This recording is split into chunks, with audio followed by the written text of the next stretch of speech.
Bener, adikku iki pancen ayu. Ning mripate ratu Gustimu sing picak. Baladewa padake nek pancen wani medal kok. Jayalengkara, aja mlayu adu-adu keparat kowe. Baladewa Nandamana.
lengleng ramyang ningkang sasongko kumanyar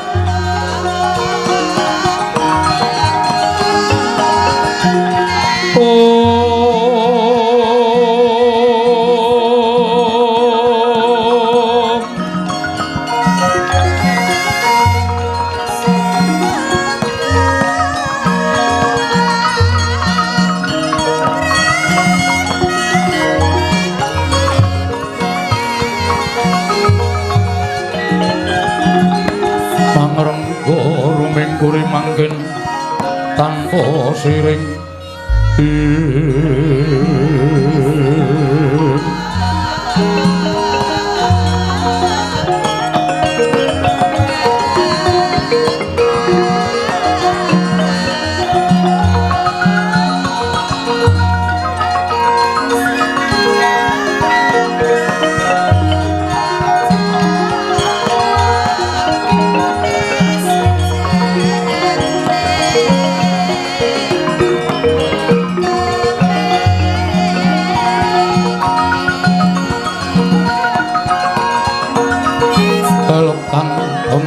mas murubing langit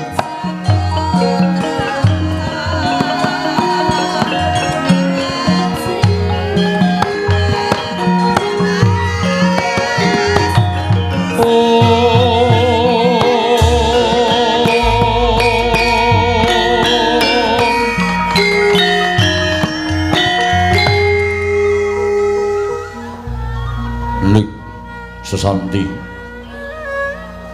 nir gemaraning rat pramudita sinapi kandhingan ulun arep buka wiwarane kandha ginepit nanging budaya luhur mritadya tapa palupi marsudi teteping dharma ing reh kautaman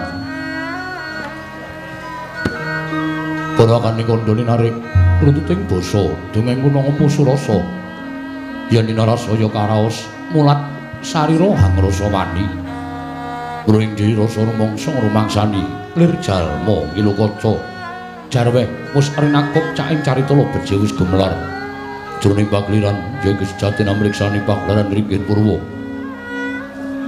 Surya Candra Darum Yang Kartika pinurba kodrating kawasa Sariratri Hangidri Bawana purwa teking dusina gilir gemanti teman dadi petanganing dina sasi warsi windu kang sarta abad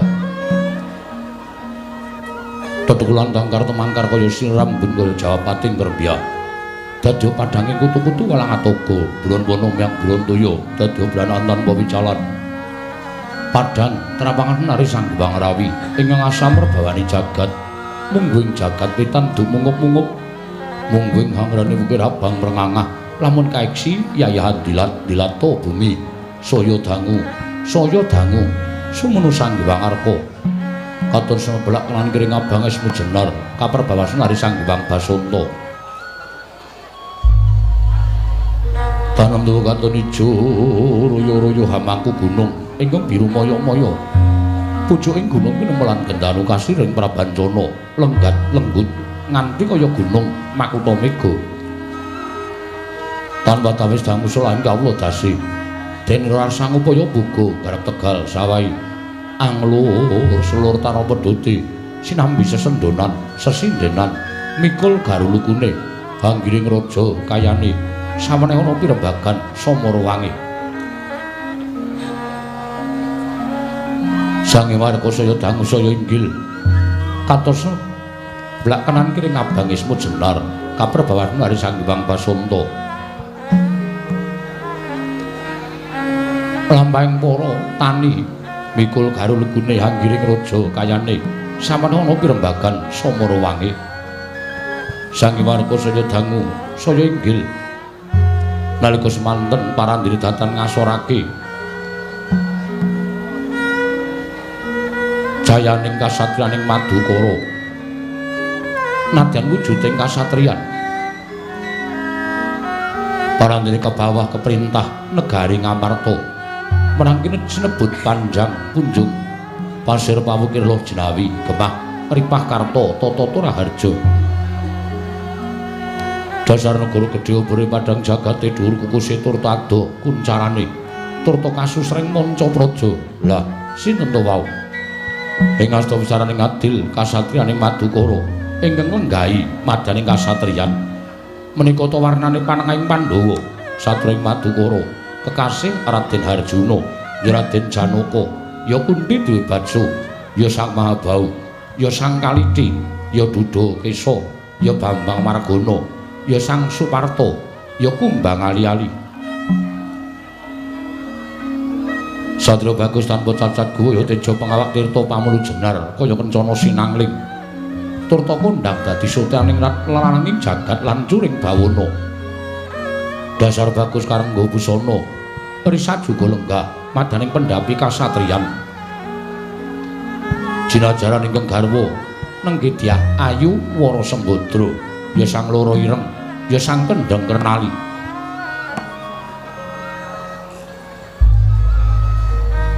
Aglar sangganing para kawula kasatriyaning Madukara miwah sangganing para nayaka ing kasatriyan begamber mlabar yayah samudra datan tepi.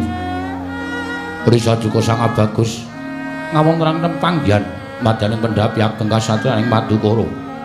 Dadak sakala mangke kawis kerja tinggalih Risang Arjuna dupi mulat rawuhipun ingkang raka nalindring Amarta, Sang Prabu Darmakusuma, ya Sang Prabu Puntadewa. Sesarengan Lewanata ing Ndarawati, Sang Prabu Sri Bathara Kresna. Datan kantun ingkang raka ing Mandura nenggih tiyang agung Baladewa, ya Sang Balarama, ya Sang Kusuma Waning Pinta, ya Sang Bandul Putrajaya. Wis kepareng lenggah madaning pendhapi ageng kasatriyaning Madukara. Datan kantun nenggih Senopati ing Ndarawati satring garpur Raden Harya Setyaki ing wingking andir mlabar sangganing para wadyabala jejel riyel rapet pepet pipit prasasat atau pandengkul datan posela labet kadang para seba ing alun-alun hambludak gendera neruntek umbul-umbul kekiter hangendanu yayahi montring mangsa labuh payung megar pindha jamur barating mangsa rendheng tumbake ngrangep Ki Jati ngarangi mangsa ketiga. Para ditasi katingal didem madaning parpatan pendhapi kasatriyaning Madukara. Nadyan Sang Abagus dereng kepareng medhar pangandikan. Anyaring swaraning bendhe munya mangungkung tengara ing kasatriyan Madukara. Bilih Sang Panengah Pandhawa Raden Harjuna dupi mulat rawuhipun ing Raka Tiga sigra amurwani pangandikan.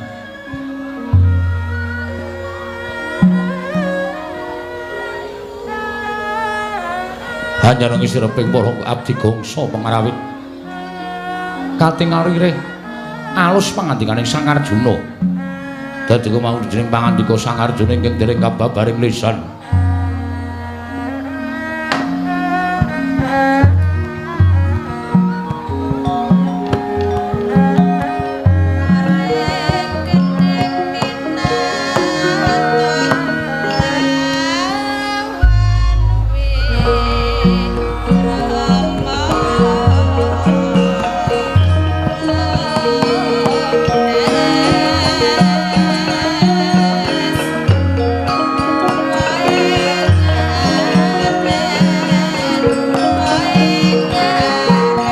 Sembah liring ulun kapurba risang murbeng rat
Sretinon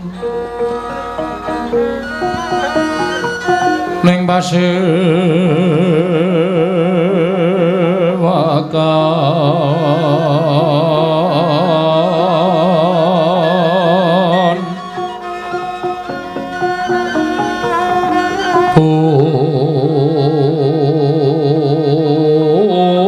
busana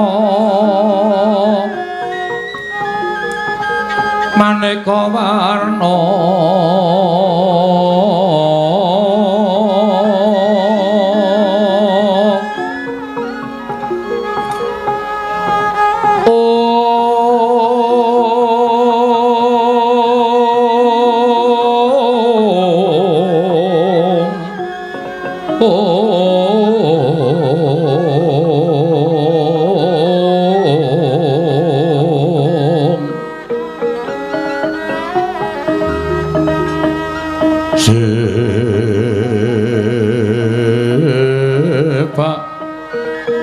Puspiteng Udyana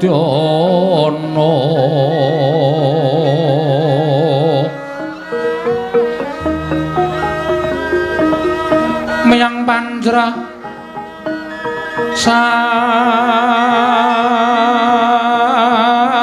rukma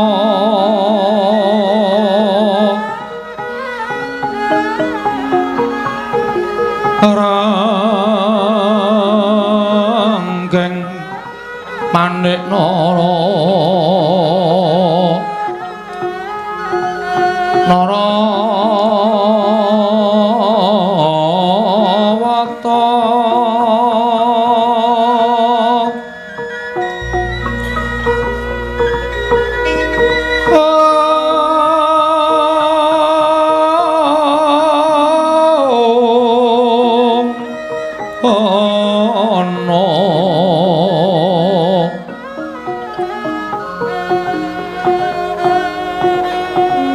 Prabanyo kang so merat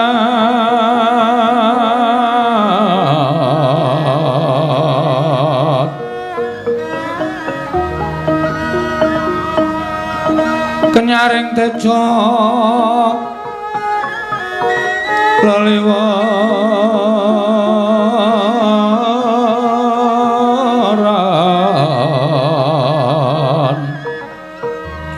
lir ki lat sisiring tatit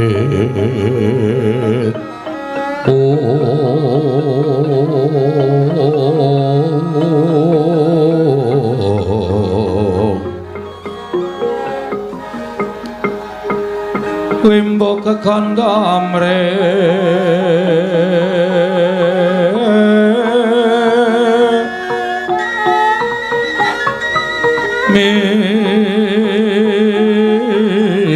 ingin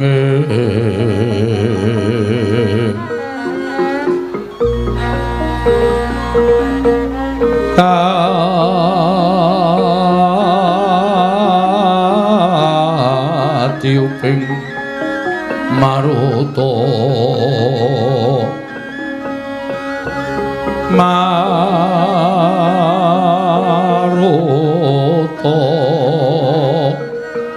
Mandha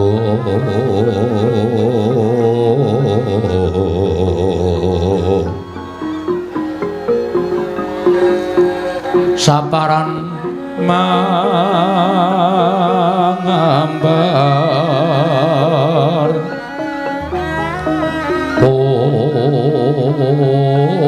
Mas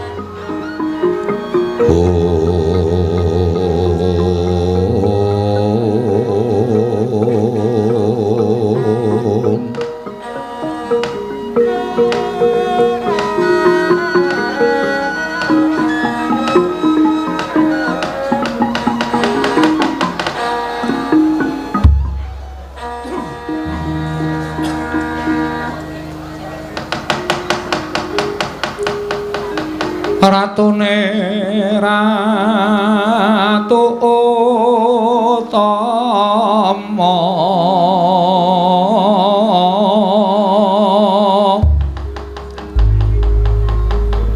pati patelinuwe pranayaka tiasarja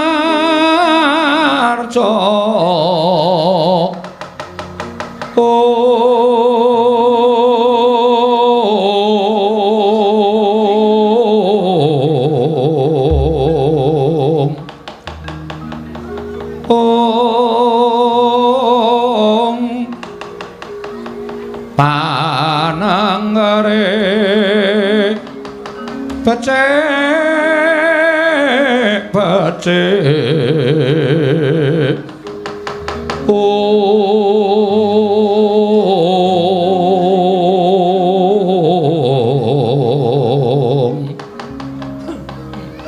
Prandi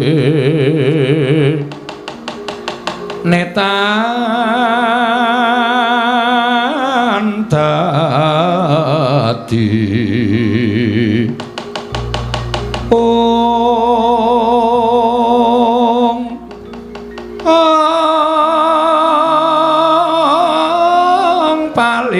sing kala bantu malah makin handodra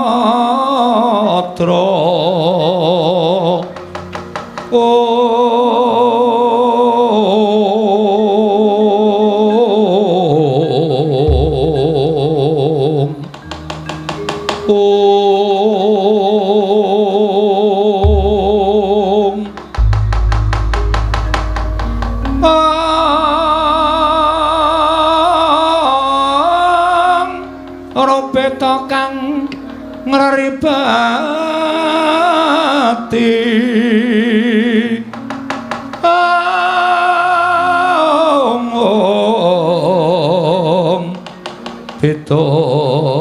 beda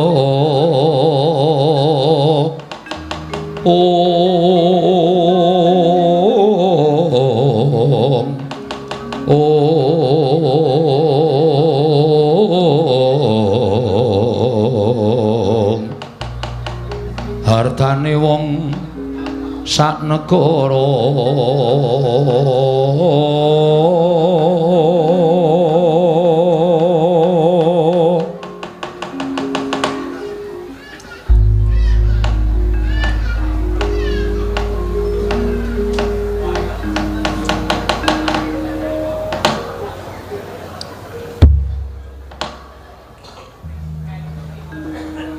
nun mangke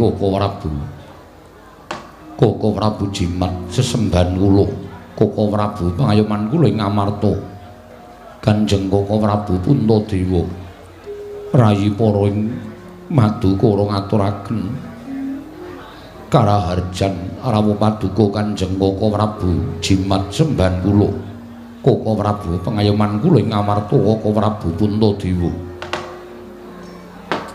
kadangipun Kakang Nyai Arjuna ya tansah pinayunganing kawidadan niring sambikala praptanipun Kakang ana ing ngasatriyan Madukara niskala raharja Yai ora nempolanan sewiji apa mung keparengipun Kakang ngaturaken pudyastawanipun Kakang katur ngersaning Yai panengah Koko Prabu kula pontampi pindha jejimat dayana ing kasantosan boten langkung kasekecakno anggenjeng ngandika lenggah Koko Prabu Darma Kusuma Arjuna kaya wis ora kurang kepenak praptanipun Kakang ing Amarta ana ing pendhapa kasatriyan ing Madukara miwah Koko Prabu Ndarawati sarawuh paduka ingkang rayi ngaturaken pasegan panakrami kunjuk sandhap pepada paduka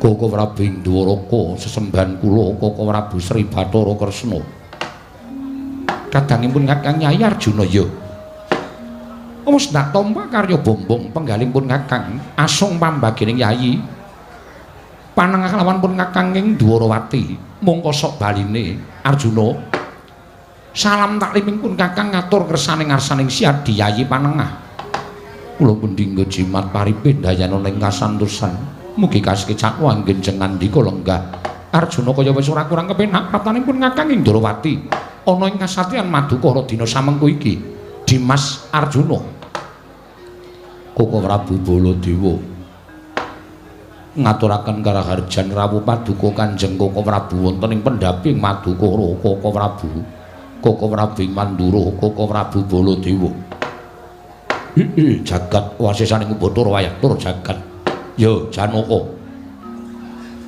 wis dak tumpah sumpah bagining sira Yayi panengah sawaning pun Kakang ing kasatriyan Madukara tansah pinawinganing kawidadan ndering sambikala durga mendhak kala sirna Yayi pun Kakang ngaturake pudya astuti ning pun Kakang katur ngersaning kadangku panengah Pandhawa Yayi Arjuna kula munding jimat paripe dayana ning kasantosan mugi kasekecakno anggen ngandika lenggah Koko Prabu ya Janaka kaya wis ora kurang kepenak praptanipun Kakang Mandura ning kasatyan Madukara dina samengko iki sinuwun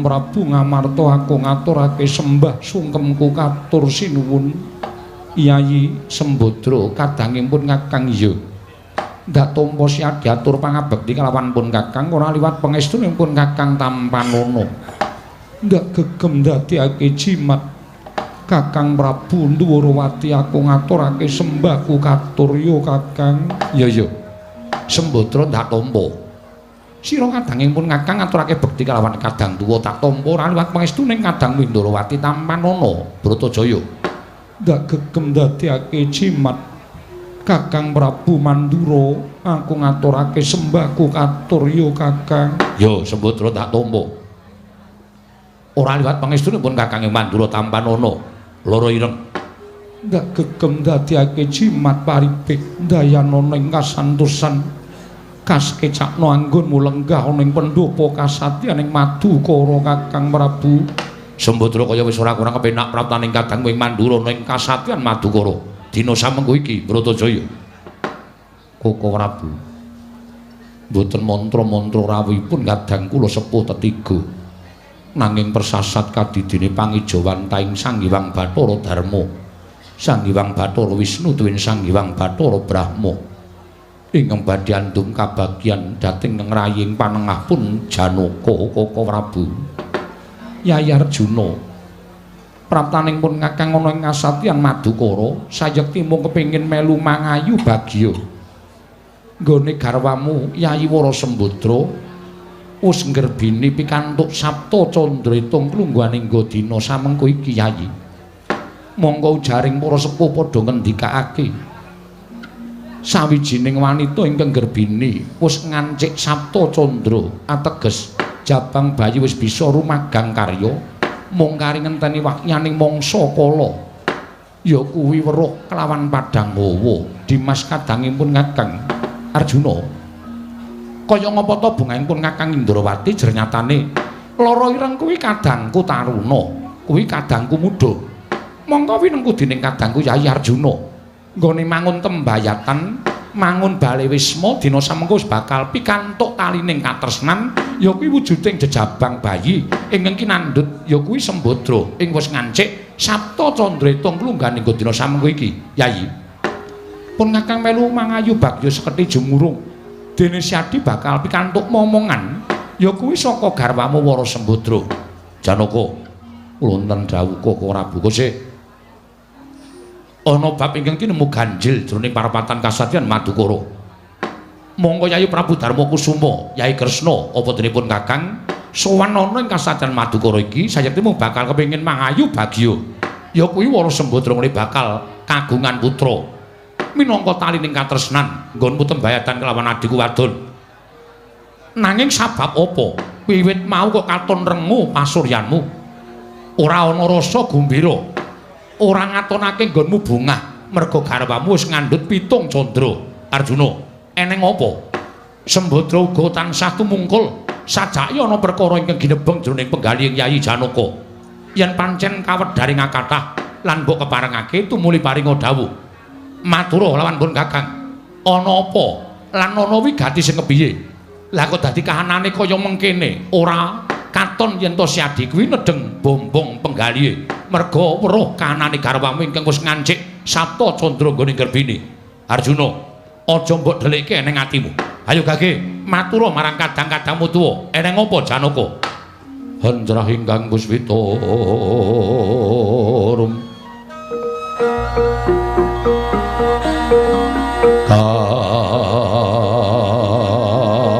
kasiring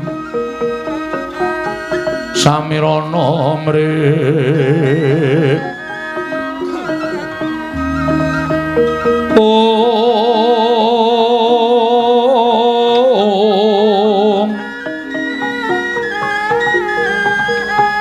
sekar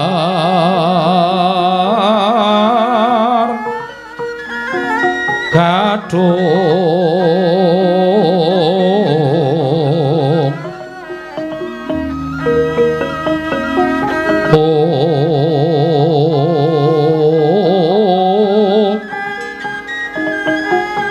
ngas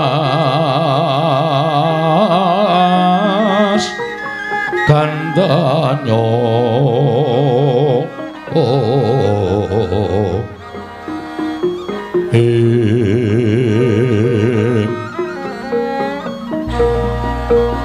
maweh raras kernaning driya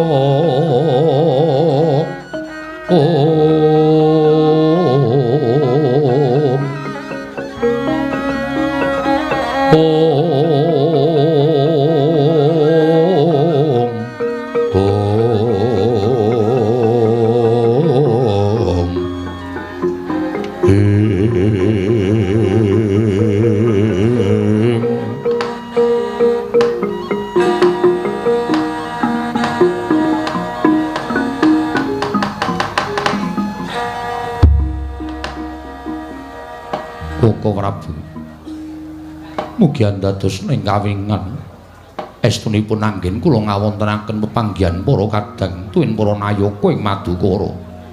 Saya tinedya miwiti anggen kula nggadahi inggih menika upacara siraman dumateng inggih menika pun Yayi Wara Sembadra anggenipun sampun ngancik Sabta Candra anggenipun ngandhut jejabang bayi menika atmaja kula.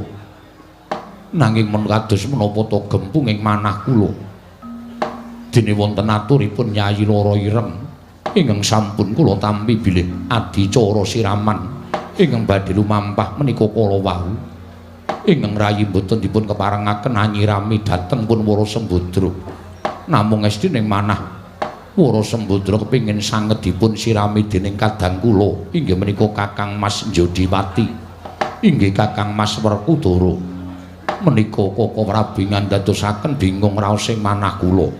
Arjuna, kula wonten timbalan. Kena ngapa lah kok tok gawe susah? Kena ngapa mbok gawe angel? Nyatane Werkudara kuwi kadang werdamu dhewe. Yen to pancen adiku Wara Sembadra iki kepengin disirami dening kadangku Yayi Panenggak, ya kuwi Yayi Jodipati. Tumuli siadi utusan kelawan Nayaka ing Madukara, matur kelawan kadangmu ya kuwi Yayi Werkudara. Supaya rawuh ning kasatyan Madukara ingkang saperlu mituruti apa dadi pamuthaing garwamu Wara Sembadra. Lho la iya. Ming perkara Sembadra bakal njaluk disirami dening Werkudara wae. Lah kok mbok gawe angel, mbok gawe bingung. Ming kari matur kalawan si Werkudara. Yen pancen Werkudara mengko ora sago nyirami karo adhiku wadon, aku dhewe ingkang bakal njaluk kalawan si Werkudara supaya prapta ana ing kasatyan Madukara. Mboten perkawis menika Koko Prabu. Lah terus perkarane apa coba? Mugi dados ning ngaweningan. Nalika semanten kula sampun utusan Nayaka ing Madukara supados sowan dhateng kadang kula Kakang Mas Jodiwati. Namung kados menapa kagiyating manah kula aturipun Nayaka ingkang kula utus supados sowan dhateng Jodiwati. Menika maratelakaken bilih sampun setunggal candra menika Kakang Mas Werkudara. Inggih Kakang Mas Jodipati nilar kasatriyan unggul pawenang monggo mboten wonten baban ingkang mengondhe ingkang sumendhe banun kang tinumpuk lun-lunan ingkang puntes Koko Prabu menawi ngantos kadang kula pun Kakang Mas Werkudara mboten kundur tumuli inggih menika pun Nyai Wara Sembadra mboten kasembadan siniraman dening Kakang Mas Panenggak kuwatos ing manah kula menawi ngantos wonten menapa ingkang dumados wonten jejabang Koko Prabu jagat waisane ngubutur wayah para jagat dadi Werkudara wis ana sak candra iki lunga saka kasatriyan Mat Jodipati kasinggihan mekaten wiladalah lah kok dadi ora taliwara Koko Prabu nggih pancen kepara nyata lan mboten nama maiben menawi Arjuna tumuli katingal rengu pasuryanipun krana Werkudara ninggal dhateng kasatriyan Jodipati lho Werkudara lunga saka Jodipati inggih kasinggihan mekaten wiladalah lah nek nganti iki mengko ora lakon disirami dening Werkudara, monggo Kresna kowe ngerti dhewe. Panjaluke wanita ingkang gerbine ngancik Sapta Candra kuwi ujaring para sepuh, ngendikaning para kaki-kaki kuwi dudu panjaluke ibune, nanging kuwi pamuthahe anake saka Guwa Garba. Yen to pancen iki mengko nganti Werkudara ora ketemu, lan Sembadra ora lakon disirami dening si Werkudara. Kuwatire ngrasaku yen to ana apa-apa ing dumadi lawan jejabang iki tandhut dening para Sembadra. Mula wektu dina iki Janaka kula wonten paring dawuh. Apa si Adi ora utusan Nayaka sartaning Punggawa Madukara kinen goleki sarta angulari menyang dilenggahi adiku Jodipati. Koko Prabu sampun boten kirang-kirang nganggen kula utusan kaliyan Nayaka Punggawa Madukara. Parandene boten wonten ingkang mangertosi wonten pundi lenggahipun Kakang Mas Panenggak. Mila dinten sak mangke rawuh paduka Kanjeng Koko Prabu dadosaken cecala obor manahipun ingkang rayi Madukara kepareng inggalih Koko Prabu sak mangke ambudi sarana kados pundi supados Kakang Mas Jodipati tumunten kundur wonten ing kasatriyan Jodipati lan kepareng rawuh wonten ing kasatriyan Madukara mituruti dhateng pamuthaipun inggih menika pun Wara Sembadra. Kosik Janaka Sembadra ana dawuh mapa Kakang? Ora lah kok dadi ana penjaluk ingkang aneh-aneh iki mau apa mrentul saka penggaling si Adi apa si Adi mung manut kelawan mubah musi ing jejabang bayi apa ana sasmita liya ingkang sira tampa ingkang lumrahe yen to sira kuwi garwaning kadangku Yai Janaka ingkang nyirami kelawan sira Arju utawa Sembadra kuwi ya si Janaka dudu kok wong liya nanging sabab apa lah kok ana pamutah liya saka para Sembadra.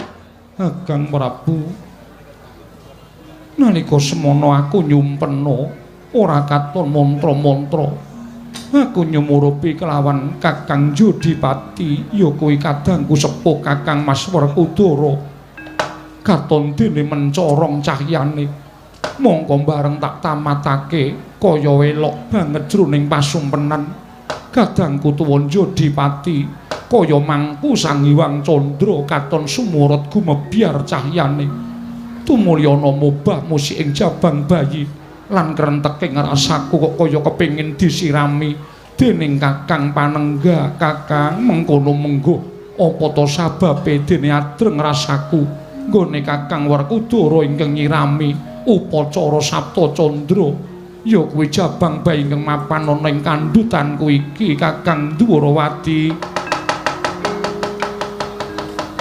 Sidhem jroning pasewakan wadya gong tanpa sabawa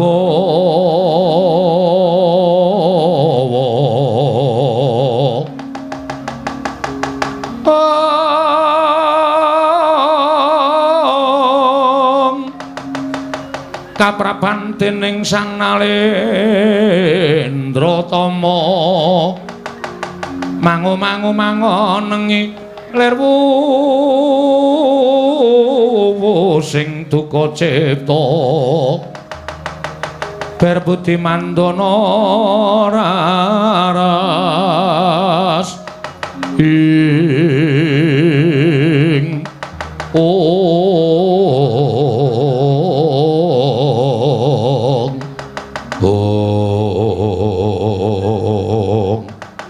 sidhem madaning pasewakan kasatriyan ing Madukara nalika semanten dadya tintrim dupi sami midhangetaken pangandikanipun Nenggedyah Ayu Wara Sembadra ya sang kendheng kernali dadosaken legeg jroning driya nata ing Dwarawati semawana nata ing Mandura Prabu Baladewa datan kantun keng garwa Raden Janaka datan mubah datan musik nganti kaya pratima kencana pratima dasi golek kencana Mas Sumara cahyaning nganti kaya golek kencana candraning Nalindra tetiga miwah panengah Pandhawa. Mlenggahi kanyut nangka wardu kanyut Kujarwa ganten wardu Jarwa keca kenang Udra ngabang. Idu Udra manding dasaring pertala. Kasaru geger njaba apa to kang dadi darunane? Ora ana matan rongkorake gadah medha saka wandilan. Kejawi namung wonten satunggiling Nalindra tlatah sabrang. Ingkang wantun miyak sagung kang samya sumewa. Minggah wonten ing pendhapi kasaktian Madukara. Dadosaken hujat kang samya tumingal mangurung bareng para kawula kanca piyak-piyak ana dayem inggih jaluk dalan jaluk dalan jaluk dalan.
Senongwati jagat kinari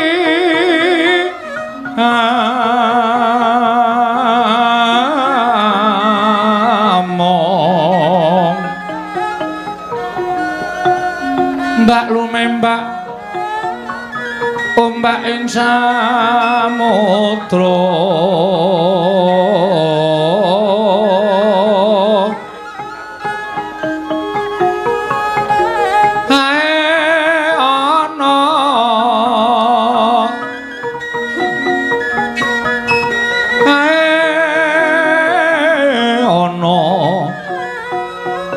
bali lumut ambraganggeng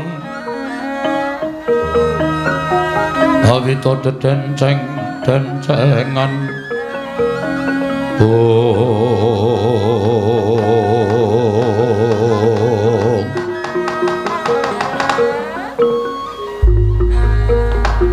Koko Prabu dereng ngantos purna anggenipun sami ngrembak perkawis upacara siraman menika wonten satunggiling Nalindra ingkang minggah wonten ing pendhapi kasatyaning Madukara jagat waisaning Bathara Wayatara jagat Arjuna ya Koko Prabu Menika wonten satunggiling nalindra ingkang minggah wonten ing pendhapi kasatyan ing Madukara. Lah iya pun Kakang ya wis weruh.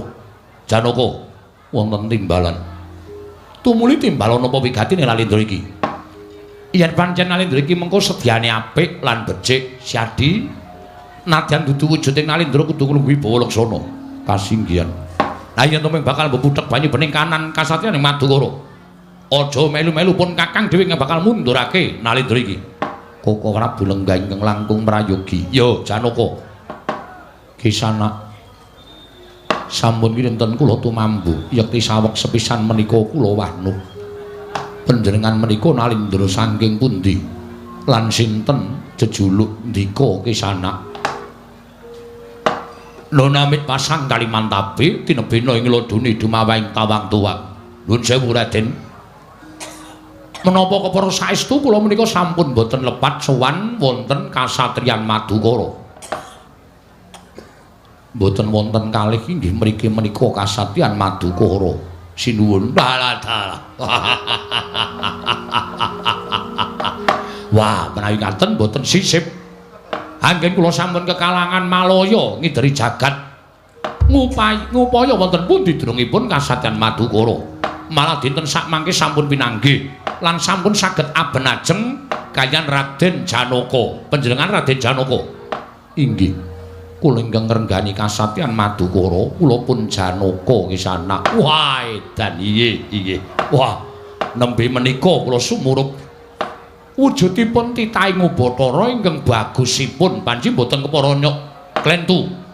Jagat menika ngantos kebrebeken dhateng kumandhangipun Raden Janaka.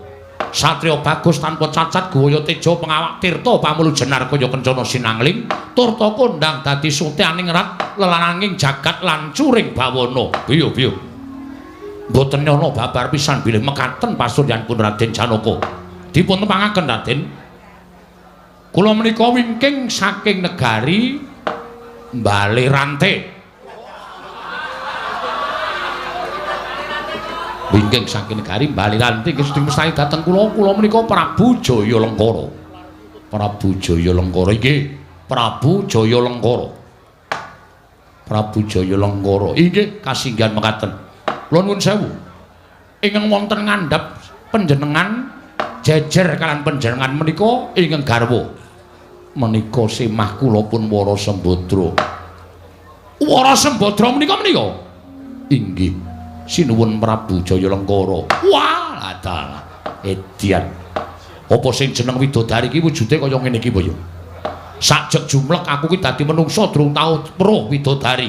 Ning barang sumurup citraning Diayu Wara Sembadra. Sajake mbok ya iki ingkang sinebut widodari. Wah, ayune tumpuk undung. Wah, nun sing menika kok padharanipun ageng menika. Kenging menapa? Semah kula nedeng gerbini. Oh. Meteng to? Inggih. Wah, pinten wulan Raden? Sampun Sabta Candra 7 sasi. Inggih, kantun mecotot. Omongane kok glayaran to. Ana wong meteng kok dolekke kari mecotot gundule atos. Kok Prabu ngaturi sabar. Nyatanipun cak-cakanipun Nalindra Sabrangipun nika kados mekaten menika. Ya wis. Wah, edan. Wah, menawi ngaten jumbo kaliyan ngendikanipun para sepuh. Jumbo kaliyan ngendikanipun para kaki-kaki. Wong wadon menika ketok ayu-ayune, nek meteng menika ketok ayu-ayune. Nyatanipun sareng kula waspaosaken nadyan nuwun sewu padharanipun blendhok ning pasuryanipun biya-biya jagat tanpa timbang. Negari kula menika kathah wong wadon. Ning kula menika dereng nate mrangguli wong wedok sing ayune kaya ngene pakulitane lumer putih kaya santen. Wah. Ngen kula menika kathah. Awake putih ning gusine biru. Mila menawi mingkem menika sae ning nek merenges wah. Sampun damel cuwa, damel gelo. Yang manggenan kula menika kathah cacatipun. Ayu ning akeh cacate. Ning nek niki jan wah. Piyayi saking Kilen nyebut sempurna. Mekaten kisana. Nggih. Nuwun sewu ingkang wonten wingking menika. Menika kadang kula sepuh. Sinten? Nalindra Ngamarta Prabu Puntadewa. Prabu Puntadewa. Oh nggih, kula nate mireng kondhangipun. Nalindra Ngamarta inggih ngendra prasta Prabu Puntadewa. Nalindra ingkang lila lahir batin bebasan dipun sebat nadyan rahipun kemawon wujud pethak krana ikhlasing penggalih. Prabu Puntadewa menika sampun malih kok bondo donya ingkang dipun suwun dening liyan. Nadyan pejah gesangipun dipun suwun dening liyan badhe dipun paringaken waton menika dados kabagyanipun tiyang sanes. Hebat. Wah, matur suwun. Persasat kadidening kejugrukan Wukir Sari kelepaning Samudra Madu. Dene kula pinanggih kalian tetiang mustikaning jagat, tetiang ing dados unusaning para titah. Inggih Kisanak. Lajeng wonten wingking kula menika Nalindra Ndarawati, Prabu Sri Bathara Kresna. Prabu Sri Bathara Kresna. Inggih. Nalindra Titis Sanghyang Bathara Wisnu menika kathah sami nyebat mekaten Kisanak. Waduh lah kula menika mboten ngimpi napa-napa kok ketemu karo Ratu Titis Dewa. Sang Puntadewa wingking panjenengan menika kondhang titising Sanghyang Bathara Darma. Prabu Kresna menika kondhang titising Sanghyang Bathara Wisnu. Wah, wonten mriki menika lenggah piyayi pinunjuling apak-apak brajaling akerep. Waduh, matur nuwun Raden, matur nuwun. Kula sampun persasat nampi kanugrahan dene kula saged sak pejagong kalian para pepethinganing para titah. Mekaten Kisanak. Nggih. Lajeng wigatosipun menapa? Dene panjenengan menika dipun utus dening utawi sowan wonten negaring Madukara utawi kasatyan Madukara. Iki sepisan pitepangan. Gandeng sampun sami tepang. Estunipun kula menika dipun utus dening Ratu Gusti kula. Nuwun sewu. Panjenengan menika Nalindra. Inggih, kula Nalindra. Wonten saking Baliranti. Nanging sabab apa panjenengan paring dawuh dipun utus Ratu Gusti panjenengan. Ratu kok dibawahke ratu. Menawi ngaten panjenengan menika negarinipun negari jajahan. Sanes. Sampun lintu pemanggih. Negari kula menika negari madeg piyambak. Nanging sabab menapa dene jengandika paring dawuh dipun utus dening junjungan panjenengan utawi sembahan panjenengan. Mergi menika nuwun sewu panci sesembahan kula. Nalindra kok gadah sesembahan. Tegesipun negari panjenengan menika negari jajahan. Mboten. Namung kula rumiyin dipun telukaken dening Ratu Gusti kula. Lah inggih menika naminipun negari jajahan. Mboten. Kula menika namung dipun telukaken dening Ratu Gusti kula. Pi gereten rene tak jejeke cengele kuwi. Ratu kok ngeyele ora jamak-jamak. Sampun to.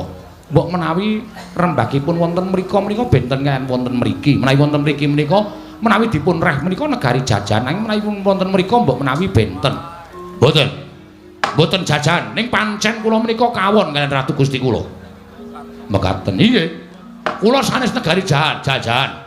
Namung saben setunggal wulan sepisan kula menika ngaturaken glondhong pengareng-areng. Peni raja, peni guru bakal, guru dadi. Mas Picis Raja Brana pinten-pinten pedhi katur Ratu Gusti kula.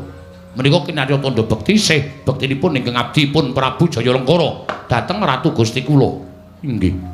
Kula sumanggaken anggenipun mestani lajeng wigatosipun lan Ratu Gustinipun ndika sinuwun Prabu Jayalengkara menika sinten? Nalindra Plangkawati jejulukipun Prabu Jayamurcita. Nalindra Plangkawati jejuluk Prabu Jayamurcita. Inggih. Nadyan Nalindra menika mbawahi negari ingkang ageng. Nanging Prabu Jayamurcita menika kacariyos mboten kagungan garwa utawi dereng mengku garwa utawi tasih Jaka. Nanging nuwun sewu bab Jaka saestu menapa mboten kula mboten pitados. Nanging sebatanipun tasih Jaka. Inggih. Nalika semanten Sang Prabu Jayamurcita menika reraosan badhe kepengin mengku garwa satunggiling wanita. Dereng ngantos dipun panggihaken sinten ingkang minangka dados prameswari negari ing Plangkawati. Tumunten nalika semanten kula katimbalan sowan. Sasampunipun ingkang abdi pun Jayalengkara menika sowan, lajeng Sang Prabu Jayamurcita dawuh kaliyan ingkang abdi pun Jayalengkara supados sowan dhateng kasatan Madukara ingkang wigatos nyaosaken Nawala kunjuk Raden Janaka. Nawala. Nggih. saking Prabu Jaya Murcita. Inggih Raden, menawi tila mekaten sinuwun monggo kula aturi maringaken kula badhe nampi nawala saking Nalindra Prabu Jaya Murcita. Kula aturi nampi Raden Arjuna. Semangkah kanggo sesumbar Dendo bumi kunjing kumaludo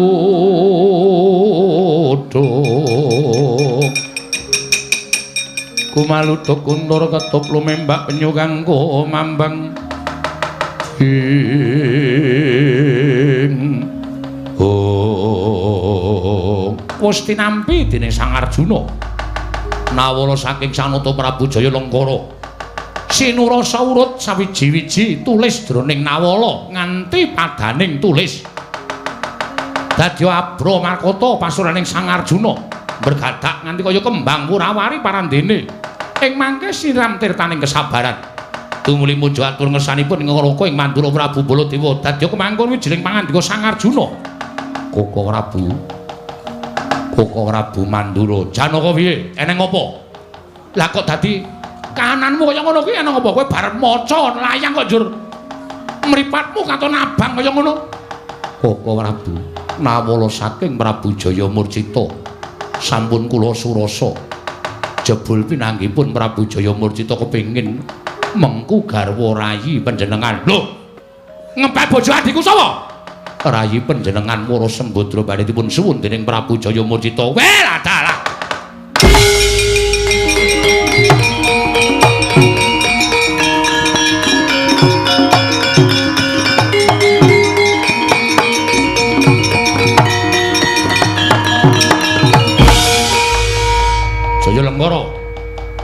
Jaya Lengkara wonten dawuh menika sinten lek nomoripatmu gandira gobokmu kadange Werda Raden Janaka kadange Werda adiku wadon ya Wara Sembadra aku Nalindra Mandura Prabu Baladewa waning pintu wasi Jaladharana Kakrasana sinuwun Mandura ya wigatosipun menapa panjenengan tumuli lajeng jemangkah jumeneng wonten ngajenganipun ing ngabdipun Jaya Lengkara kowe ngerti ora isining nawala sing tok aturake marang adiku lanang Janaka ngerti ora inggih piye ngerti ora inggih mboten mangertos ora mbok waca ning dalan mboten bagus tegese kowe sawijining nayaka kowe dutaning ratu ingkang tetep parawan kewajibanmu nanging kowe tak kandhani isining nawala ingkang ditawa dening Janaka iki mau surasaning tulis ngandhake nek pepundhenmu Prabu Jaya Murcita nglamar karo adhiku Wara Sembadra lho nawala menika kala wau isinipun nglamar dhateng Dewi Wara Sembadra. Iya, pancen kono. Walah dalah.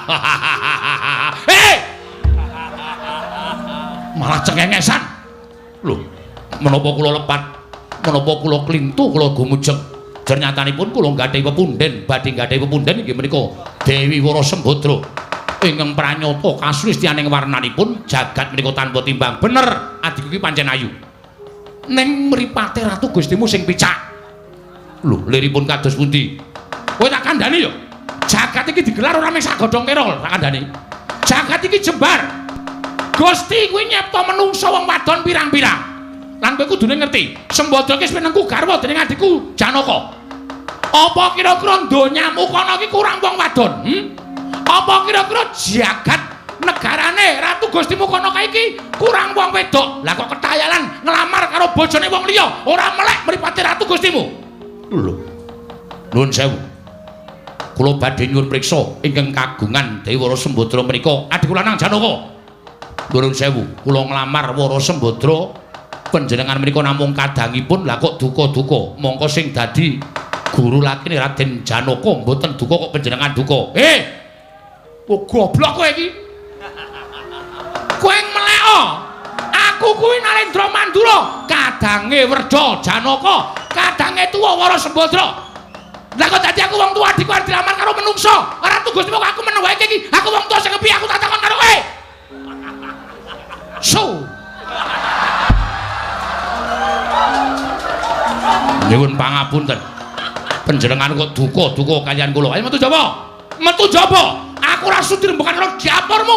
Menungso dapur kaya ngene ora dijejeki raine. Ora gelem elek karo Perwadasina. Lho, panjenengan nantang kula. Metu jaba ora cakokian cerewet kowe keparat. Ayo. Ayo li binatang kalau main jalan.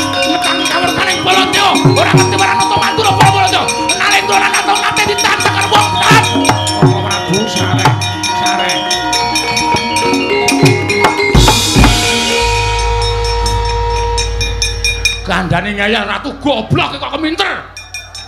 Wis dikandhani Sembodra iki bojone Janaka kok isih cerewet kae.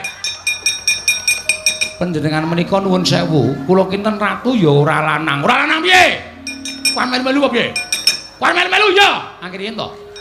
Nesu kok sapa-sapa dinesoni kabeh. Ya men. Panjenengan menika mau rak sampun nantang to. Wis. Lah wong ratune sing ditantang wis metu kok panjenengan isih nang kene iki ngopo? Muring-muring kok nang kene iki sing arep krungu sapa? Muring-muring ya karo sing diuring-uring kono kok muring-muring nang kene. Mbrebeki kuping ora.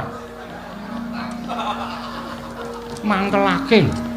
Dume gampang nesu kok bengak-bengok kaya kernet jengkulmu mlocot kowe.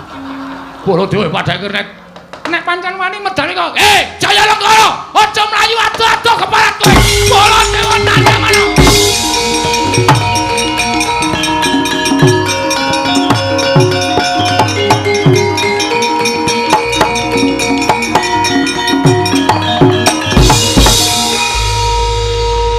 Yayaji kula wonten paring adhawuh.